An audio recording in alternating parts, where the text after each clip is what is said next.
لمبی لمبی کاروں میں چلنے والے اور بڑے بڑے محلوں میں رہنے والے.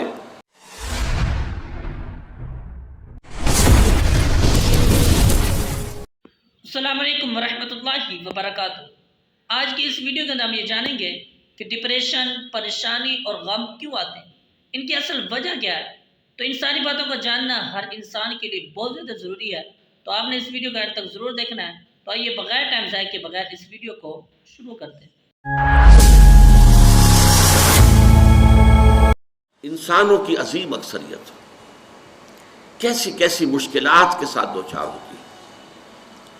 عظیم اکثریت وہ ہے کہ جو کمر توڑ دینے والی مشقت کرنے کے باوجود 2 وقت پیٹ بھر کر کھانا نہیں کھا سکتے، جن کے بچوں کو علاج کی سہولت میسر نہیں.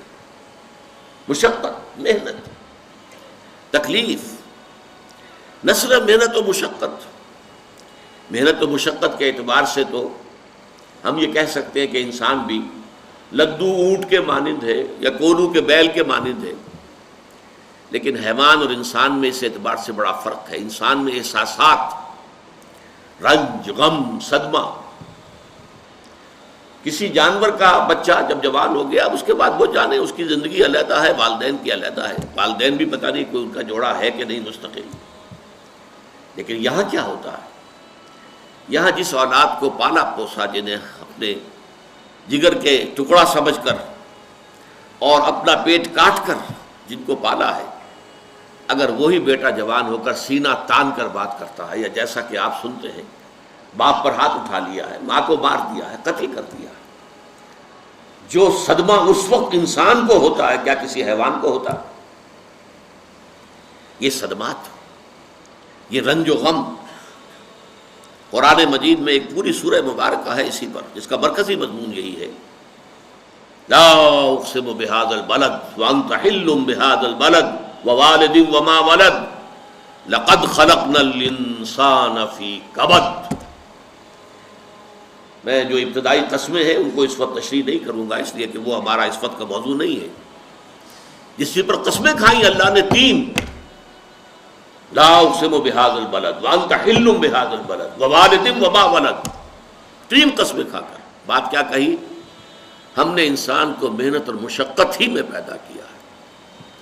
محنت اور مشقت ہر انسان کا مقدر ہے. عام طور پر سمجھا یہ جاتا ہے کہ غریب لوگوں کے لیے یہ معاملہ ہے. نہیں، اصل میں محنت اور مشقت کی شکلیں مختلف ہیں.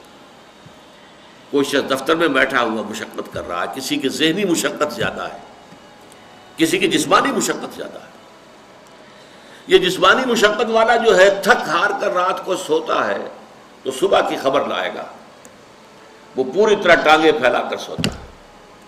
اور یہ جو ذہنی مشقت کرنے والے ہیں، لمبی لمبی کاروں میں چلنے والے اور بڑے بڑے محلوں میں رہنے والے، ایئر کنڈیشنڈ آفیسز اور بنگلوں میں رہنے والے، ان کی راتوں کی نیند حرام ہو جاتی ہے.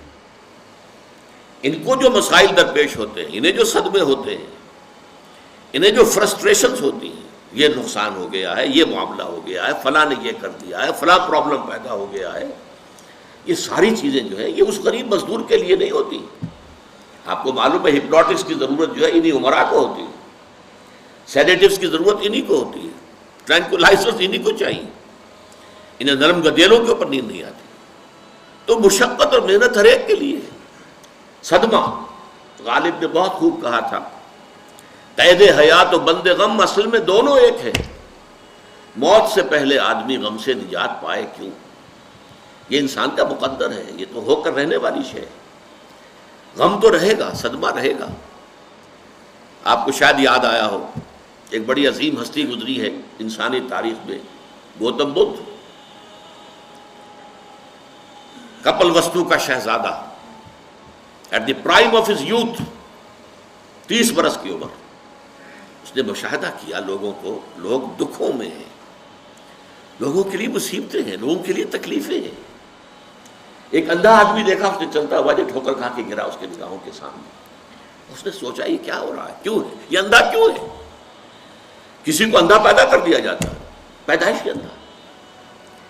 کسی والدین کے سامنے اس کو بچہ جو ہے دم توڑ رہا ہے، کچھ نہیں کر سکتے. ٹک ٹک دیدم دم نہ کشیدم، جا رہا ہے تمہارے ہاتھوں میں سے، نکل رہا ہے، جا رہا ہے۔ قرآن مجید میں بھی سورہ واقعہ میں قسم کھائی گئی ہے، فلولا ان کنتم غیر مدینین ترجعونها ان کنتم صادقین، واپس لے سکتے ہو تو لے لو، موت کے پنجے سے چھڑا لو اگر تمہارے اندر کوئی طاقت ہے۔ نہیں، جا رہا ہے، رو رہا ہے۔ یہی وجہ ہے کہ پھر وہ اس فکر میں، یہ دکھ کیوں ہے انسان کا مقدر، اس کا سبب تلاش کرنے کے لیے پھر اس سے نکلنے کا راستہ کیا ہے، اس سے نجات کیسے ہوگی، نروان کیسے ملے گا۔ پھر آپ کو معلوم ہے 30 برس کی عمر میں جوانی کا دور، جوان بیوی کو رات کو سوتے ہوئے چھوڑ کر گیا ہے، شیرخوار بچہ چھوڑ کر گیا، محل چھوڑ کر جا کر خاک چھانی ہے، کہاں کہاں پھرا ہے، کن کن رشیوں منیوں کی خدمتیں کی ہیں، کہاں کہاں گیا ہے، کتنا وقت لگایا ہے، کن کن جنگلات جو ہے اس کے خاک چھانی ہے اس نے۔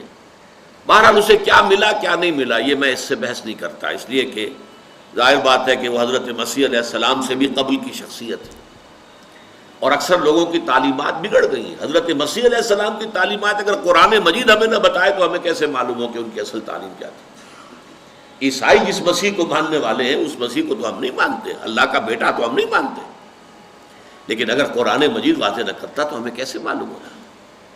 اسی طرح گوتم بدھ کے بارے میں جو کچھ کہتے ہیں ان کے ماننے والے، اس کی طرف نہ جائیے، وہ کیا تھا حقیقت میں ہم نہیں جان سکتے، لیکن یہ ضرور ہے کہ اس کے فلسفے کا جو مین تھیم ہے سروم دکھم، all is pain, all is suffering, all is agony, سروم دکھم، درد ہی درد ہے، رنج ہی رنج ہے، غم ہی غم ہے۔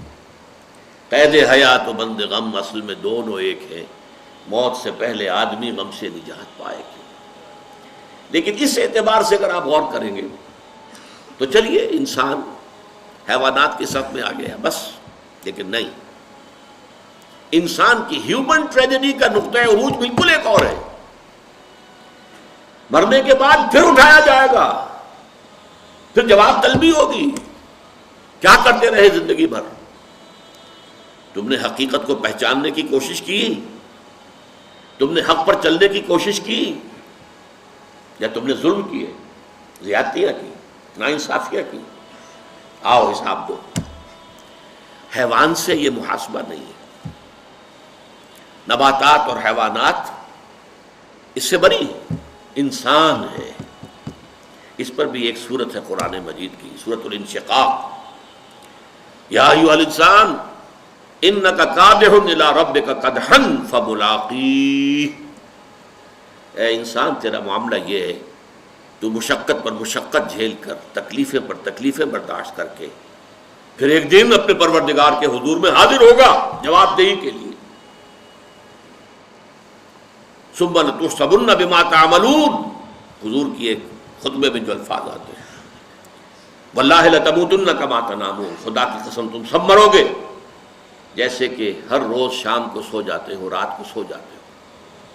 یہ نیند بھی موت کی بہن ہے۔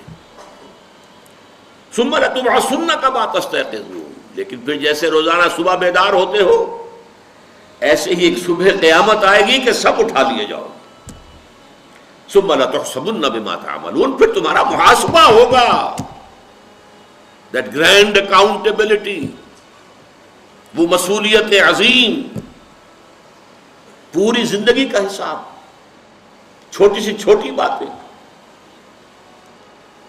وَمَنْ يَعْمَلْ مِثْقَالَ ذَرَّةٍ خَيْرًا يَرَهُ وَمَنْ يَعْمَلْ مِثْقَالَ ذَرَّةٍ شَرًّا يَرَهُ، ذرے کی ہم وزن نیکی ہوگی وہ بھی سامنے پاؤ گے، اور ذرے کے ہم وزن بدی ہوگی وہ بھی سامنے پاؤ گے۔ انسان چیخ اٹھے گا، مَا لِهَذَا الْكِتَابِ، یہ اعمال نامہ کیسا ہے، لَا يُغَادِرُ صَغِيرَةً وَلَا كَبِيرَةً إِلَّا أَحْصَاهَا، اس نے تو نہ چھوٹی چیزیں چھوڑی ہیں نہ بڑی چیزیں چھوڑی ہیں، تمام کا احاطہ کر لیا ہے۔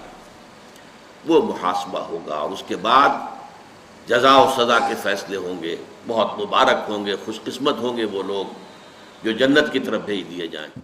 تو میں امید کرتا ہوں ڈاکٹر اسرار احمد صاحب کا یہ بیان آپ کو بہت اچھا لگا ہوگا، اور یہ بیان سننے کے بعد آپ کے علم میں بے شمار اضافہ ہوا ہوگا۔ تو اس طرح کے مزید بیان سننے کے لیے اور اس کے علاوہ بے شمار علماء کے بیان سننے کے لیے اس چینل کا ضرور وزٹ کریں۔ تو اگلی ویڈیو میں ملتے ہیں، تب تک کے لیے اللہ حافظ۔